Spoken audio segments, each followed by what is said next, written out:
Alright guys, we're doing it. Today we are making a sourdough loaves. I'm also going to be doing some sourdough rolls. So I'm going to show you the process and I'm going to show you some other options you can do. This sourdough loaf is so easy to make. You need flour, you need water, you need salt. That's it. That's all you need. That's it. Even to make your sourdough starter, all you need is flour and water. Now today I'm just going to show you how to make the bread. You would have seen in a previous video how to make a sourdough starter. It is super simple to make, and this is great to have that if you go into a lockdown due to events in the world. You can make bread at home. It is super simple. Now the reason I wanted to do some sourdoughs is my husband was having some problems processing high grain foods, and we went to white bread, and after a little bit of research, it seems that sourdough is actually better for your gut. This is just the research I've done. I am no expert, but sourdough is actually fermented flour. And that actually makes it easier for your body to digest. So I probably make this 2 to 3 times a week. I would say I make some sort of sourdough loaf. You can make other things. You can make sourdough pizza bases, you can make sourdough muffins, you can make sourdough English muffin.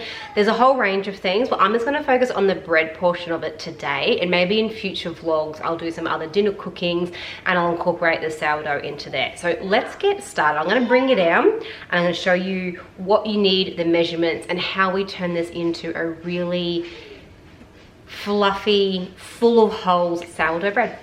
Now I'm not one to really measure things to perfection, but it does help to have some sort of scales. If you don't have scales, you can just convert the measurements that I've given you into like cups and that sort of thing, or teaspoons or tablespoons, but I like to use a scale just to help guide me. So on my scale, this is just from Kmart. I've had it for probably a couple of years, but you can buy them from Kmart. Very, very, very cheap. I've got a bowl. You will need to use a glass bowl or some sort of ceramic bowl. Don't use plastic and don't use metal. The plastic and the metal will actually seep out and change the flavor and the texture of your sourdough, from what I have read. So I'm just following information that I have found over a number of different sources. So glass or some sort of porcelain china bowl works best. Now I'm not like super, you have to be bang on with your measurements, but try and stick to it thereabouts. The reason I'm doing it this way and a voiceover is so you can see the texture, see how I make amendments to the measurements I'm going to tell you to use to kind of get the consistency. Every loaf I make is different, and that's okay. Depends on the heat of the day, the humidity outside, how long I let things rest, but I'll just get into it. So into your bowl, you're going to want to weigh out about 475 grams. I would say 500 to make it a nice even number, but give or take your flour, because your flour will absorb the water, and it depends, that's far too much, it depends on how absorbent this batch of flour is. So I have got 482 grams in here. Again, it doesn't have to be perfection, but try and get it close to 475. I want you to get some warm water. Now I just reset my scales because I hate doing the math on it. I like to keep it pretty simple. And in here, you're gonna add about 320 milliliters, or 320 grams of water.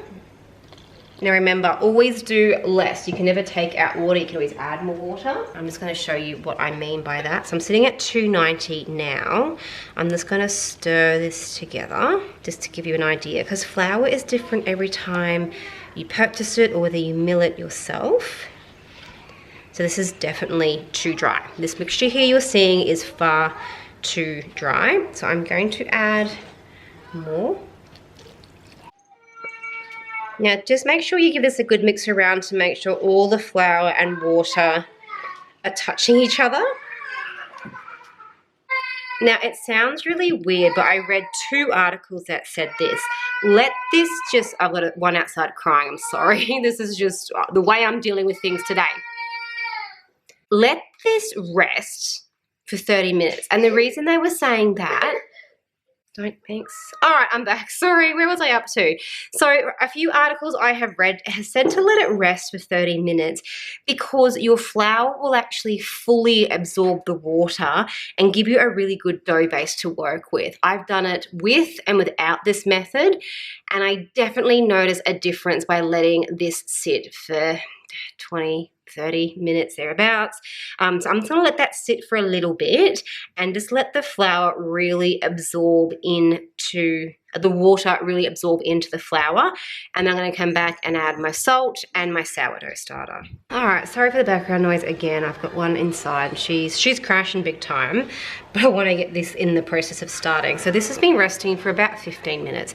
When I touch it, I can actually get some of the dough on my hand. So it's not like a drier dough, like it is a bit sort of sticky and tacky, and I found this works really well.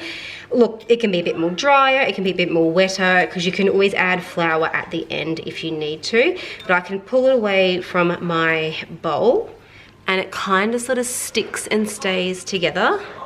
Hoping you can see that. See how I can sort of pull it away and it sort of stays together? But it's not too dry. So to this, we are gonna add 10 grams of salt. This is the salt that I've got. I actually bought this by accident ages ago. I've been trying to work my way through it. I thought it was like rock salt, but it's actually like proper already ground up table salt, which makes it really easy to pour this in. So sprinkle 10 grams on top. Again, thereabouts. I'm bang on 10 today. There you go. Then I need you to get your sourdough starter.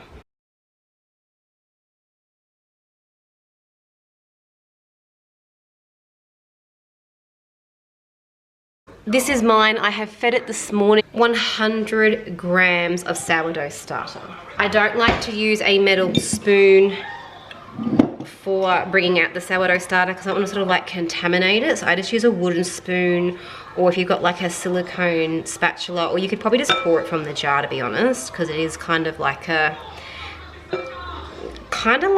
pancake batter consistency, but full of bubbles. And if you smell it, it will taste a bit sour, and that's where you get that flavor from for your sourdough bread. Every sourdough will smell a little bit different, and I do share in, so I've got 113. So again, I don't measure to perfection. I do share tips in my sourdough starter video. After me having a lot of fails, they can get a funny smell to them, they can taste a bit metallic-y, and how you can correct it. Don't throw it out, you just correct it. Okay, I don't need my scales anymore now. Now what I want to do is I don't want to knead this. This is a no knead. I can't get your hair tie off. This is a no knead sourdough. Let me take her hair tie off. Now you can use your hands. I'm just going to use my silicone spatula without sort of like kneading it. You don't need a mixer. You're just going to basically stir this around until they're all combined, because you've got a layer of bread dough, you've got a layer of salt and a layer of sourdough starter, so you want it to also be incorporated. So I kind of just go around and chop at it and hack at it until you'll be able to tell. You'll see in the video here. It'll all come together and look like one uniform ball with all three components put together.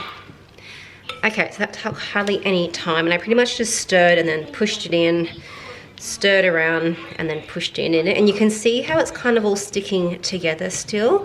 This is quite wet, and I've learned that I'm better having it wetter than drier. What we're going to do now is, with some Glad wrap, cover it. You can use a wet tea towel. I never have spare I never have spare tea towels where I can afford just to get one wet to do this, and I do find the Glad wrap actually works a little bit better. This is now going to become your incubator, so you need to stick this in a warm section of your house to let it prove, ferment, rise, and do its thing. What we are going to do, every 15 minutes for the next hour, hour and a half, I know that sounds like a lot, but it's not. Every 15 minutes, we're gonna manually fold this. So let me put this into a warm spot. Believe it or not, my kitchen floor is actually a warm spot. We get really good afternoon sun, so you want this somewhere warm. I did make a sourdough loaf the other day, and it was a freezing cold, rainy day, and I had it sitting on top of the oven because I was doing lots of cooking, and that works just fine. I'm gonna leave this for 10, 15, 20 minutes, come back, and we're gonna do a fold. All right, so I've got you on the floor with me. It's been about 15, 20 minutes. And you can see how it's actually sort of wet underneath because you're creating like a bit of a an incubator. So this is how the dough is looking. I hope you can see it quite well. Now what I'm going to do, you're going to do 4 folds. You're going to take one side and fold it over. Turn it, get the next side, fold it over. Next side, fold it over. And I hope you can see while I'm stretching this. I don't know if this is too bright. I can't tell. I'm sorry if you can't. As I'm pulling it to lay down, it's not like a normal dough. You can actually start to see some bubbles, and the dough is a bit more like stringier. So you're going to end up doing this 4 to 6 times, depending on one, how much effort you want to put into it, how much time you've got. I get the best results when I do about 6. Okay, this is round 2, stretching and folding. You can see that my dough is still pretty wet. I have found this works best for me to have it more wet than more dry. Not too wet. Like you need to be able to form some sort of a bowl, dough. Because at the very end you can always add a little bit of flour just to help the consistency of it. Yes, darling? Move my bowl because the sun has moved. The sun's actually gone away. I think I'm up to fold 3. I can't remember. My dough is actually getting quite warm, which is good. That's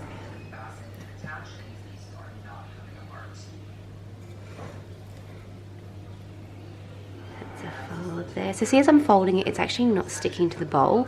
It's still actually quite sticky when you look at my hands, but the dough itself, and you'll actually see every time you fold it, these little pockets here help create the bubbles. I think I've done 4 folds. I'll do another one.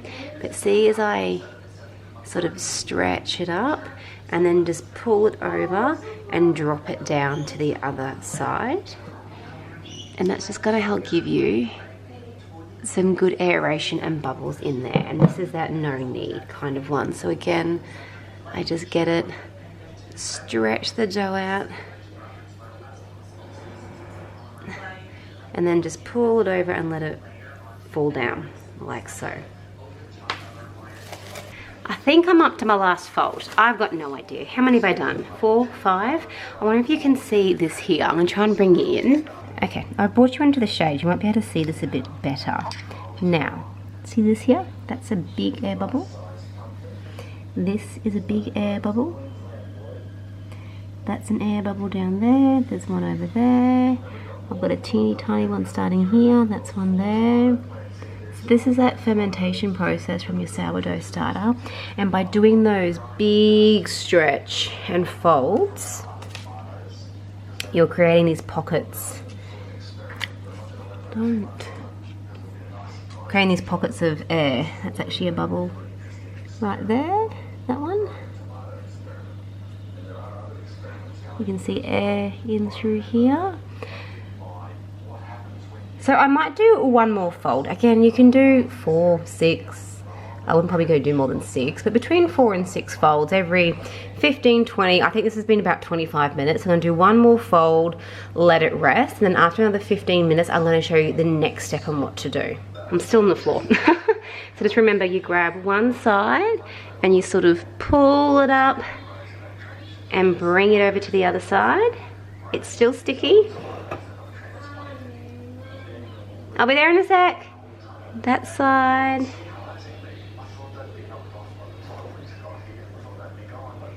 Give it a little shake so you can try and stretch it out as much as possible.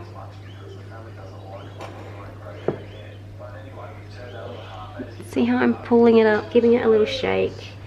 And then by folding it like that, it's helping with some air bubbles. I need to do 5 on this one because I kind of missed that side there. done. That's my last stretch and fold. It's like a stretch and sweep. I will come back when we're ready for the next step. All right, guys, I've done the last rest, I want to call it. So I don't know if you can see the inside of the Glad wrap. It's quite wet. So a lot of moisture goes into the Glad wrap while you're doing the resting and folding and resting and folding. That is why I prefer, don't worry about the background noise again. Sorry, that is why, sorry about the noise. I like to have this, if anything, a bit more wet.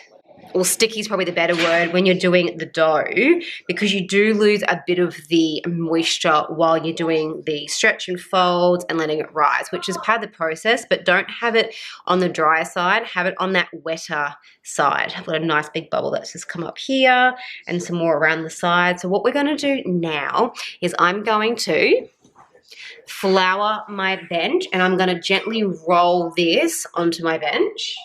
So I'm just going to lightly flour my bench, and this is the part where you can probably add a bit more flour into the dough because it is too sticky to cook like this.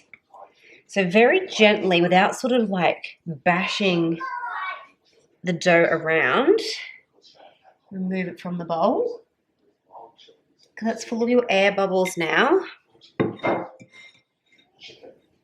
Which is why we also love our sourdough. And I am just going to mold this just very lightly on the outside so I can actually make it a bit more pliable to use. Bring yours in a bit so we can see. So I'm just playing around with that dough and folding my hands underneath, cupping it around with the flour so I've got a non-sticky covering. Now, I don't know if you can see, I'll see if I can bring you in a little bit. There's a nice air bubble there. There's one there. There's one there, there. So this is still, there's a big one here. There's still lots of air in this, which is what we want. I want you right now to preheat your oven to 200 to 220, depending on your oven. You know how your oven cooks. Mine cooks a little on the hotter burning side, so I have mine at 200. Turn it on now and get it hot. Get it really, really hot. Go. Go turn it on. Go, go, go. All right, now that you've got your oven on, I'm gonna let this here rest for about 20 minutes. And this is because I've moved it. I want this to rest and keep and let it do any further rising that it can do. This is a lovely big air bubble here. I'm just trying to show you. There's another air bubble right there. So this is still really nice and soft. It actually feels not like a hard dough. It's actually like really gentle, kind of like a marshmallow kind of texture, if it helps you out at all. But don't touch her. Just let her sit there for, again, 10, 20 minutes. Okay guys, so now that this has rested, I'm going to, yes darling? I've got some baking paper. I'm actually going to transfer this onto some baking paper. You could sort of take this out of the bowl that you've been resting it in straight onto baking paper with, and then, you know, smooth out your surface, but, you know, whatever. Then you want a good knife. My knives really need to sharpen, but I just work with what I've got. Now this is where you're going to score the bread to help it rise and just give it a nice look to it. I usually go straight down the middle. What is button inside? If you find this step too hard, you can put the dough in the fridge overnight and it will make the cutting process a lot easier. I kind of don't do that step all the time, and I'm not today. I'm going to give this kind of a leaf look.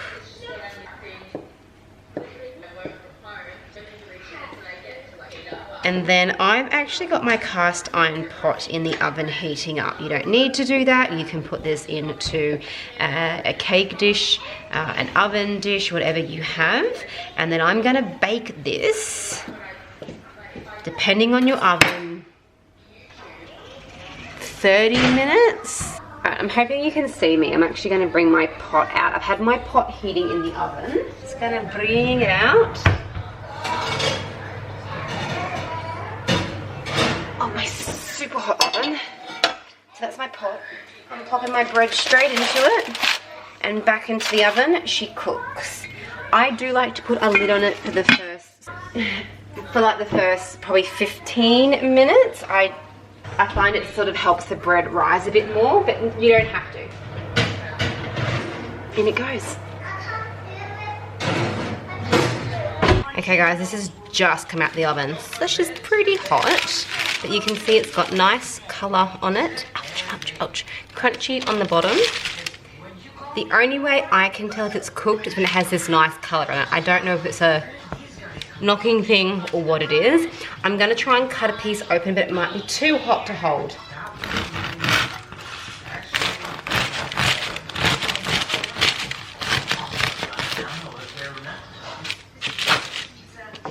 Alright, I've cut through. It's really hot, but you can see a lot of steam coming out. It's nice and holy, like you get with sourdough. It's got a nice, dense, moist, fluffy filling, if that makes any sense. I can't really pick it up because it's just too hot. Okay, I am now going to show you how to flavour sourdough. So I'm actually going to do a rosemary. I've got some dried rosemary here. How much am I going to put in? Teaspoon and a half of some dried rosemary. I've got my son coming over to help, so I've got my dried rosemary in there. Last time I made this, I had fresh garlic. I'm actually going to use jar garlic this time, so it's a bit more liquidy, so we'll see how this goes. Can you put that much into that bowl for me? We're making our bread. Bang it in. Maybe do another one. We like garlic, don't we? I don't want to do that. Oh, am I doing it? Yes, once and then your turn. Oh, that's what we're going to put in though. That's the last one. Yeah. So did you want to do it? No. Can you do it? Okay, now we need to stir this around again, not kneading it, but just so we incorporate all the ingredients. Am I stirring it or are you stirring it? I'm stirring. Okay.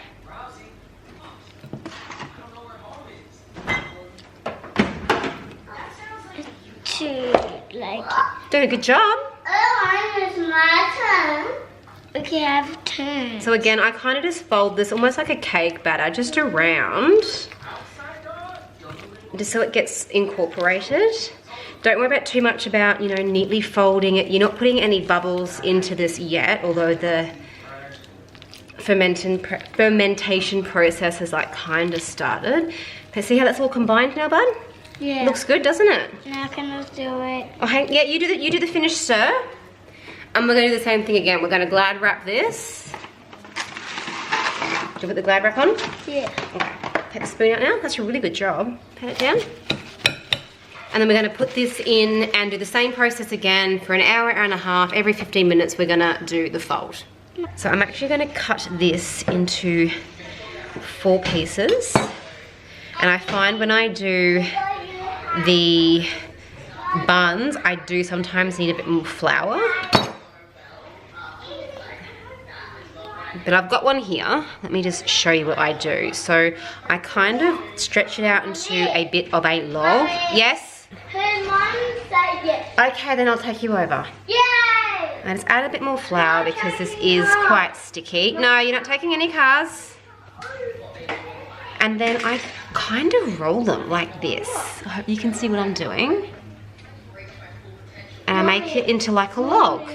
So it turns into a log like that. The rolled down side where it joins, I face down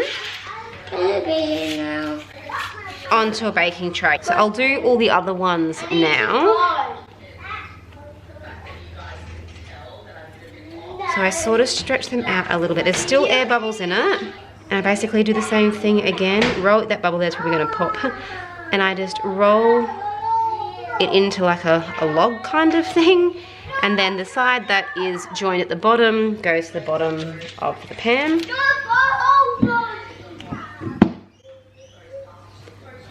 I'll do these ones here. I do work very lightly with the dough. Like, don't knead it, you don't need to do that. So this is my third one. I just kind of let the weight help stretch it out.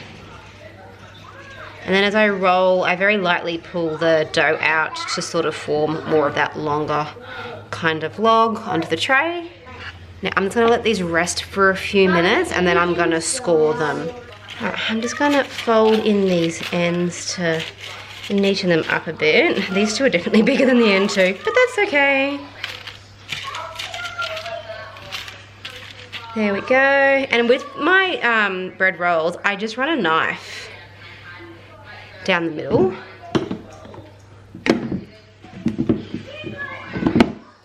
My knives really need sharpening. So I just sort of put a knife in to make sure it cuts through the dough and doesn't just like leave an indentation. There's still plenty of bubbles in these, which is really good.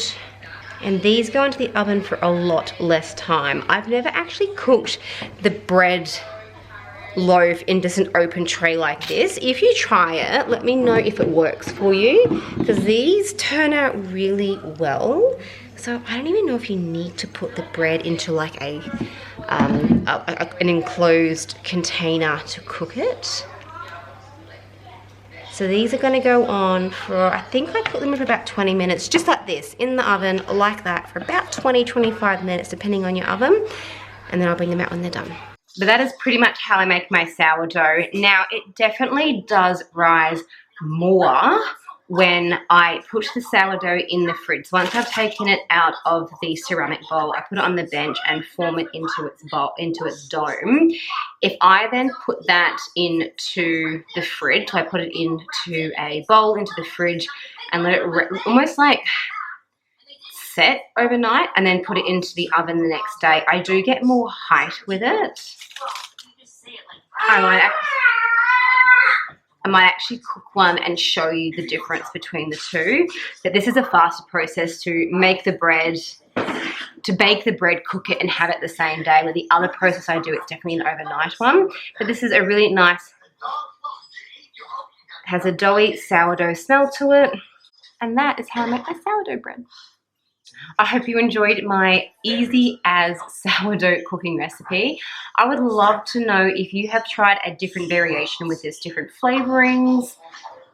If you tried my recipe, how you found it. I will leave the exact ingredients, because I'm very loose on mine, but I'll leave the exact ingredients here for you and the actual measurements, so you can go back and refer it as your baseline to be able to cook from. But we have probably sourdough, whether it's in a bread roll or a bread of some sort, probably 2 to 3 times a week. I find this recipe really easy, and it's water, flour, and sugar. Water, flour, and salt. No, they've gone out. Leave them. So guys, I hope you enjoyed this video with my bread making today. I will talk to you all soon. Bye.